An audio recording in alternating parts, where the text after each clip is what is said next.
Hola, mi nombre es Diego Nathan Moreno y esto es Aspergiano, el canal que aclarará todas tus dudas sobre autismo y síndrome de Asperger. Bueno amigos, hace tiempo que no entrevistamos a una persona con autismo aquí en el canal y hoy tenemos a Mara Coronel. Mara Coronel es una chica de 26 años de Argentina. Ella también hace videos sobre autismo en un canal llamado Autismo en Español, así que hoy le vamos a hacer varias entrevistas sobre cómo fue su diagnóstico, sobre su vida con autismo, así que si desean conocerla, les recomiendo que se queden hasta el final. Si eres nuevo por aquí y aún no te has suscrito, te invito a hacerlo acá abajo, en el botón de suscribirse, es gratis. Recuerda activar las notificaciones en el icono de la campanita. Recuerda activar todas las notificaciones si no te quieres perder nada de lo que pasa en este canal. Y sin más preámbulo, vamos al vídeo.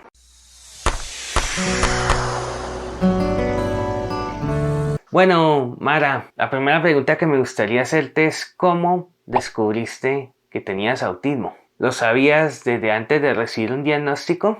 Bueno, de hecho la sospecha de tener autismo empezó hace 2 años. En realidad Asperger porque lo conocí por esas siglas primero, después descubrí que el Asperger estaba dentro del espectro, así que es básicamente lo mismo. Y bueno, en ese momento, en ese periodo de tiempo, creo que fue hace 2 años, no le presté mucha atención. Llegué de casualidad a leer algún artículo con referencia a eso. Y bueno, quedó ahí porque si bien había algunos síntomas que me parecían que eran similares, después yo empecé a profundizar más cuando vi que no se presentaba de la misma manera en personas del mismo género y del género opuesto, en este caso en hombres y mujeres. Así que cuando fue entrando más en detalles de cómo se desarrollaban mujeres, ahí empecé a ver que sí había bastantes coincidencias en muchas situaciones.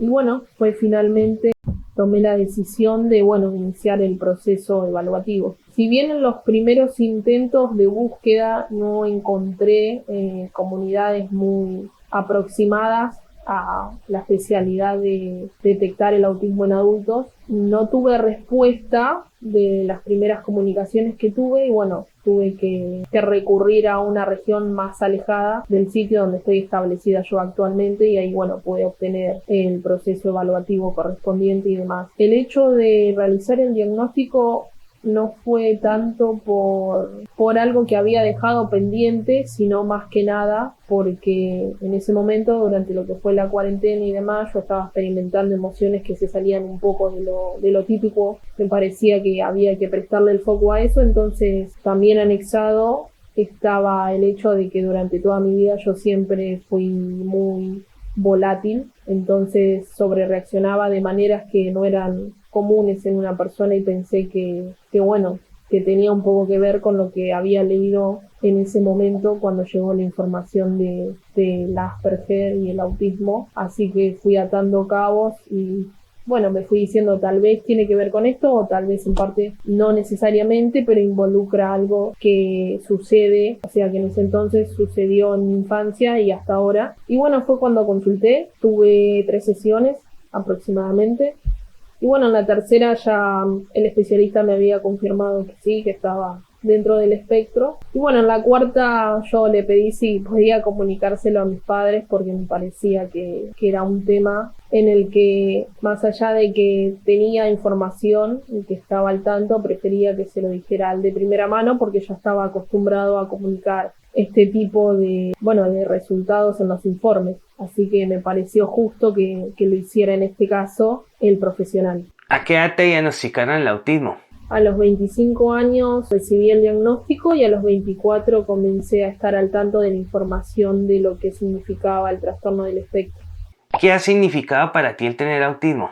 En el momento exacto que lo oí, que supe la confirmación, la verdad que fue un poco de ansiedad el hecho de tener que comunicárselo a mis padres y demás, pero porque no sabía, en realidad por el mismo desconocimiento y por lo general cuando uno consume ciertas fuentes de entretenimiento se deja llevar por la primera imagen. Cuando te mencionan la palabra autismo por ahí, uno siempre se imagina una persona con la mirada perdida, que vive ensimismado, que no interactúa con nadie porque está todo el día encerrado en su casa. Entonces todas por ahí ese tipo de características que presentan en la televisión, en series y demás, me preocupaba un poco que las pensaran, en este caso mis padres, bueno, en el caso de que ellos por ahí creyeran de que nunca podía tener una vida independiente, por así decirlo, que justamente no es el caso. Pero bueno, más que nada un poco de estrés también por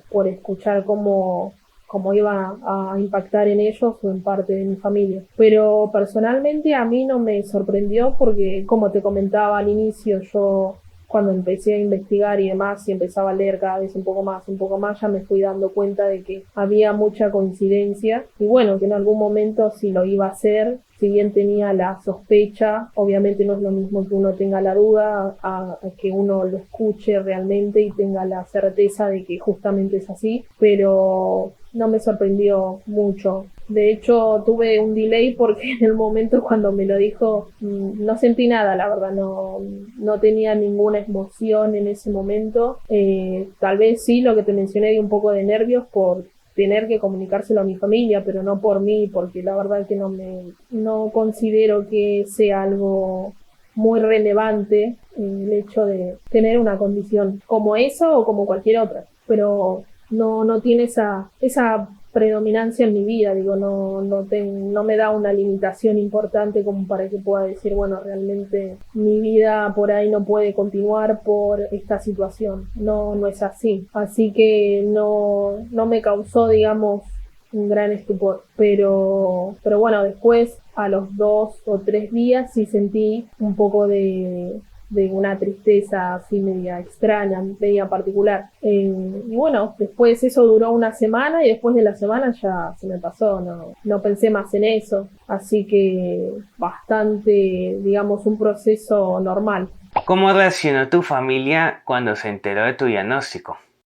Bueno, mi familia en ese momento estaban cínicos de poder creer que era una posibilidad en mí el tener autismo, pero bueno, como cualquier persona que no se lo espera, es algo que es chocante y sobre todo porque uno suele asociar el trastorno del espectro con una persona con características particulares que tiene esa carga de que obviamente no va a poder hacer nunca una vida normal a comparación de las personas sin la condición. Entonces, obviamente que todos esos pensamientos cruzaron en su cabeza y bueno, hacían comparaciones de cómo pudo haber pasado y ellos nunca haberse dado cuenta durante los años anteriores, pero bueno, justamente porque no hay una característica notable que indique que ellos veían algo fuera de lo común en mí, por lo que tendrían que llevarme a hacer alguna evaluación o a que me supervisen de alguna manera. Entonces fue una sorpresa también por ese lado, porque yo con mis estudios continué de manera normal, entonces tampoco fue una sorpresa desde ese aspecto ni durante mi desarrollo. En general había sí algunas pequeñas diferencias, pero pensaban que eran típicas en un niño de mi edad o una niña de mi edad. ¿Cómo fue tu infancia? ¿Tuviste algún retraso en el lenguaje o en el habla? En la infancia no tuve ningún retraso en el habla, o sea, ningún delay en el habla de manera extrema, tampoco una pérdida en el lenguaje, así que no. De hecho, durante la infancia solía, en los momentos recreativos de juego, lo hacía de manera solitaria, porque es lo que me gustaba. Si bien yo tengo hermanas con no mucha diferencia de edad, bueno, ellos por ahí tenían otros intereses y bueno, yo los míos, por ahí parte de esos intereses era jugar con otros niños. Yo de hecho también jugaba con otros niños que eran adyacentes a la vecindad, digamos, en la que yo vivía, o sea, en el barrio donde estaba, entonces sí, no tenía problemas para interactuar con ciertos niños en ese momento. Sí, era selectiva por ahí, pero si me acostumbraba a un determinado grupo de chicos, sí, siempre accedía a pasar el tiempo con ellos. Pero por lo general sí jugaba sola. Bueno, en el colegio, lo que fue el jardín, después la primaria, secundaria, sí tuve algunas dificultades en el aprendizaje. De hecho, había materias que era muy muy mala y bueno, habían otras que no tanto, pero el colegio en sí nunca me gustó, la verdad nunca le tomé mucho placer al colegio, entonces fueron algunos años de ese lado un poco difíciles, pero bueno, yo no tenía mucho interés en ese momento. Y bueno, también cuando era el momento de tener que ponerme a estudiar, de mantener una rutina de estudio de todas las materias que tenía en el colegio, no lograba por ahí tampoco establecer esa constancia, entonces también por eso, obvio, mi desempeño no era tan bueno. Pero bueno, ya después de grande, cuando fui al interés personal que yo tenía y descubrí que sí, que de hecho destacaba en otras cosas. ¿Has pensado en tener hijos o formar una familia? Lo he pensado, pero actualmente no, nunca lo planteé en este momento. En unos años seguramente será una idea que tenga que plantearme en la vida, pero bueno, hasta el momento que no tenga una estabilidad económica que yo considere que es suficiente como para poder iniciar ese proyecto de vida en este caso, no, la verdad que no lo haría hasta entonces, pero sí, es una realidad que me gustaría experimentar. ¿Qué dificultades has logrado superar a lo largo de tu vida? Yo diría que más que nada romper un poco con la ansiedad de tener que socializar con la gente en general. El hecho de trabajar desde muy joven también posibilitó que yo me pudiera acostumbrar de manera lenta al inicio, pero eventualmente ya lo hago en automático porque la verdad que no me implica un desafío hoy en mi vida interactuar con nadie, salvo en algunas situaciones específicas por ahí. Pero en general diría que no, que es muy, muy raro, incluso muchas veces es al contrario, soy desinhibida. Pero sí, el hecho de tal vez la timidez y eso fue un desafío que pude superar y también una timidez que estaba asociada en mis años escolares, cuando, bueno, yo por ejemplo tenía que exponer y demás frente a mucha gente, bueno, romper también con la timidez de hacerlo reiteradas veces hasta que ya no me causara esa sensación de preocupación, ¿no? De que pudiera decir algo que estaba mal. Así que en ese sentido es un desafío que sí puede superar tanto en el ámbito laboral como en el ámbito escolar. Igual después cuando empecé a socializar me di cuenta que no me gustaba, así que fue un poco no tiempo perdido, pero bueno, uno lo experimenta y sabe qué cosas le gustan y qué cosas va a dejar de hacer y qué cosas va a continuar haciendo. Así que digamos que ser solitaria por ahí siempre fue algo más a lo que estuve aproximada a mantener, más que interactuar con la gente. ¿Cuáles son tus temas de interés? Temas de interés puedo llegar a tener varios, de hecho hay algunos que se pueden alternar y hay alguno que puede mantener el foco durante semanas, meses. Últimamente lo que aprendí tardé 2 meses de manera autodidacta fue aprender a leer hebreo y en un futuro me gustaría profundizar más yendo a algún instituto para poder ir subiendo de diferentes niveles en ese idioma y poder llegar hasta hablarlo, pero me gusta todo lo que tiene que ver relacionado a la investigación. También, por ejemplo, estoy estudiando las falacias lógicas, que eso también lo hago de manera autodidacta. Me gusta mucho el análisis de los contenidos, el análisis en los mensajes, los diferentes tipos de argumentos, por ejemplo, porque creo que eso aplicado a cualquier texto que uno lea o a cualquier texto ajeno también, ¿no? En un debate y demás sirve muchísimo.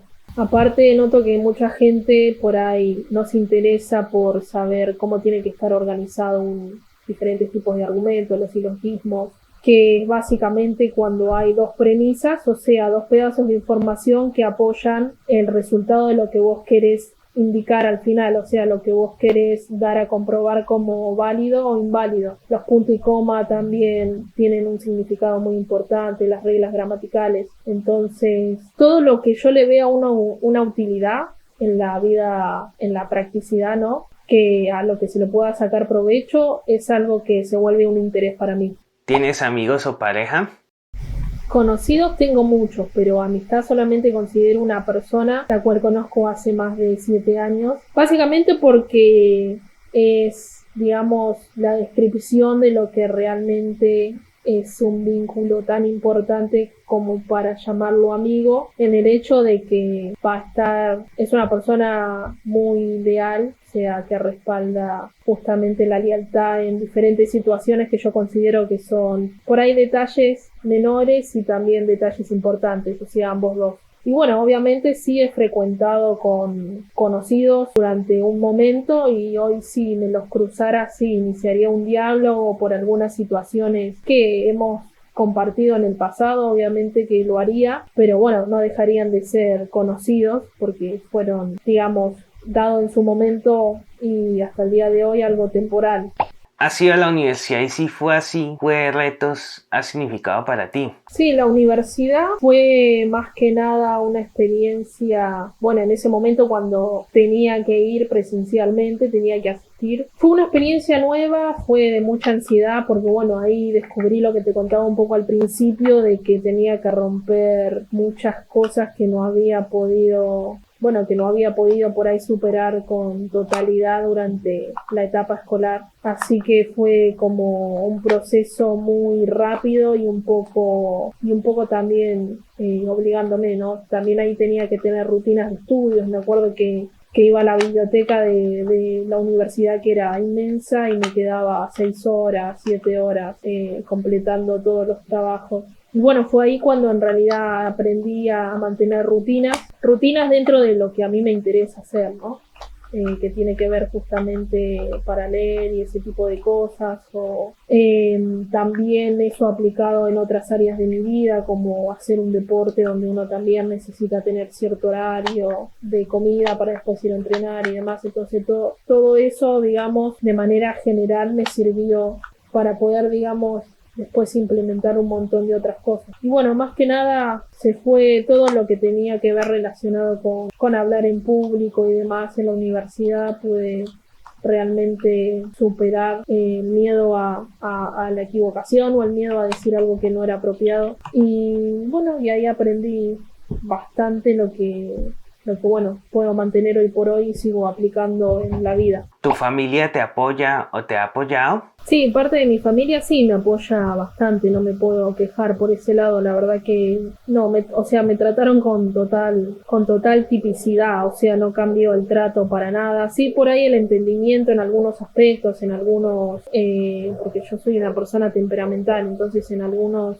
arranques de locura, digo yo, entre comillas, lograron poder comprender cuál era el propósito, ¿no?, de esa emoción negativa cuando se disparaban en ciertas situaciones. Así que sí, yo diría que sí, la verdad que tengo apoyo de mi familia. ¿Qué has hecho tú para concienciar sobre autismo? Bueno, a mí me gusta compartir información con diferentes personas que no necesariamente tienen la condición, pueden tener alguna otra, y bueno, nos compartimos mutuamente información de la condición correspondiente que tiene esa persona, en este caso yo con quien me dirijo a la otra persona o la persona que se dirige a mí. Y normalmente los temas que yo suelo mencionar son los que pasan muy desapercibidos, que nadie menciona, o la mayoría de las personas que están involucradas en hacer divulgación del autismo por ahí no lo tienen al tanto a ese tema en específico. Los que son muy típicos, o sea, los temas recurrentes y preguntas recurrentes del autismo, yo no suelo mucho por ahí involucrarme con eso porque sé que hay gente que lo hace constantemente, entonces no es algo de lo que yo me ocupe, pero así de manera interpersonal, de manera informal, sí comparto información. Si a la persona le interesa, le puedo llegar a compartir desde la perspectiva que es tener que experimentar ciertas emociones, o sí, en todo caso las personas autistas realmente son personas que experimentan amor, cariño, tristeza, ese tipo de cosas. Si son personas obsesivas o no, si tienen un pensamiento rígido o no, todas esas cosas. Sí, de hecho suelo compartirlas siempre que las pregunten, o bueno, a veces, como te mencionaba, hablando con otras personas que tienen otras condiciones, también me gusta aportar ese granito de arena también, y también aprender al mismo tiempo. ¿Tienes algún mensaje que quieras compartirnos?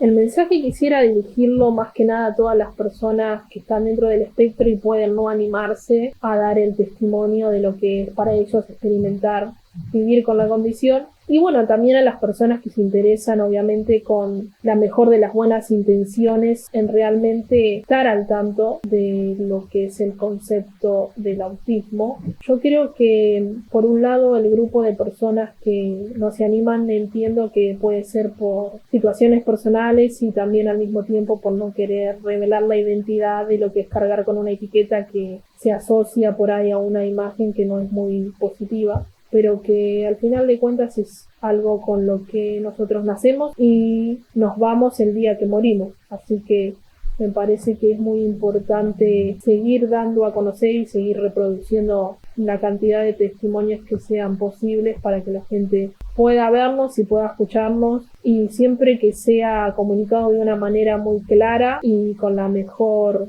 de la buena voluntad.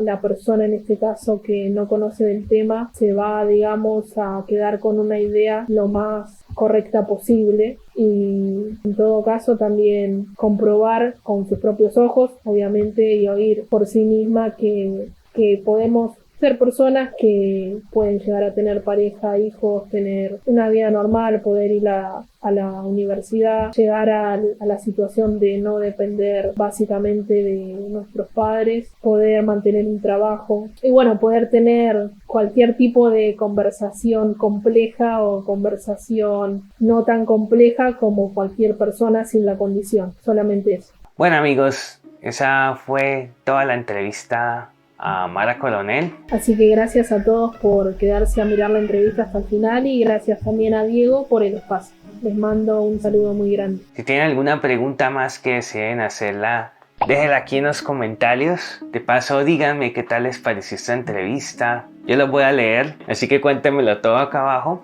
Si este video te gustó, déjame un like. Quiero agradecer a todos los que se han suscrito, han compartido, han comentado los videos, porque gracias a ustedes este canal tiene sentido. Y quiero agradecer también a los que son miembros del canal, porque gracias a ustedes es posible seguir haciendo videos como este. Si tú quieres también ser miembro del canal, puedes hacerlo aquí en el botón unirse. Hay beneficios exclusivos. Y no siendo más, amigos, les mando a todos un fuerte abrazo y nos vemos, ya saben, en el próximo video. Chao.